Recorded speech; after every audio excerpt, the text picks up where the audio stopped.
Benoît, j'aimerais qu'on s'intéresse aujourd'hui à la genèse de l'histoire des éditions Yver et Tellier. Vous êtes, vous, la 6e génération de la famille Yver. Comment tout a commencé? Tout a commencé 18 ans avant l'arrivée du timbre-poste. Eugène Yver est venu s'installer sur Amiens. Il était d'origine parisienne, il était de formation journalistique. Il était venu sur Amiens pour éditer un journal royaliste légitimiste, la Gazette de Picardie et de l'Artois. Ce magazine a fait la prospérité de l'imprimerie pendant des années.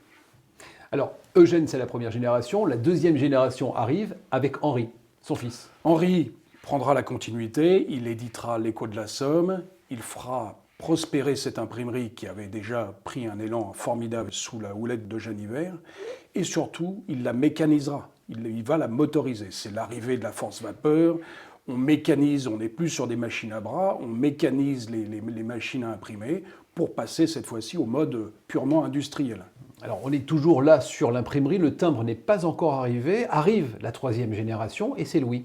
Louis, qui est né en 1866, c'est un fils de bonne famille, il suivra des études de droit comme son père, il aura 2 bacs, un bac scientifique et un bac littéraire, il s'intéresse à tout, il s'intéresse à l'art, il s'intéresse à la musique, il s'intéresse au voyage. Mais en 1885, son père, Henri Yver, dont on parlait tout à l'heure, décède brutalement à l'âge de 51 ans. En 1885, à cette époque-là, Louis est encore trop jeune pour prendre la suite de l'imprimerie. Et sa maman prend les rênes de l'imprimerie pendant quelque temps, mais décide ensuite de collaborer, de faire la promotion d'un collaborateur qui s'appelle Théodule Tellier, d'ailleurs à qui elle confie non seulement les rênes de l'imprimerie, mais qu'elle mettra au capital de la société, qui deviendra la firme Yver et Tellier à ce moment-là. C'est en 1889 que la firme Yver et Tellier naît donc. C'est une date charnière, une date importante avant l'arrivée de la philatélie.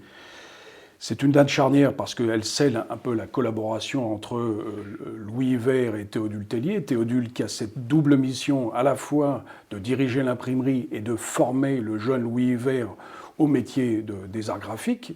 On ne l'appelait pas ça comme ça à l'époque, mais c'est le métier des arts graphiques. Et de cette collaboration-là arrivera, et ça va découler naturellement, et un peu par le fruit du hasard, la philatélie va se glisser dans le groupe Yver. Et pour la suite de l'histoire d'Yver et Tellier, on se revoit très vite, Benoît. Avec très grand plaisir, Stéphane.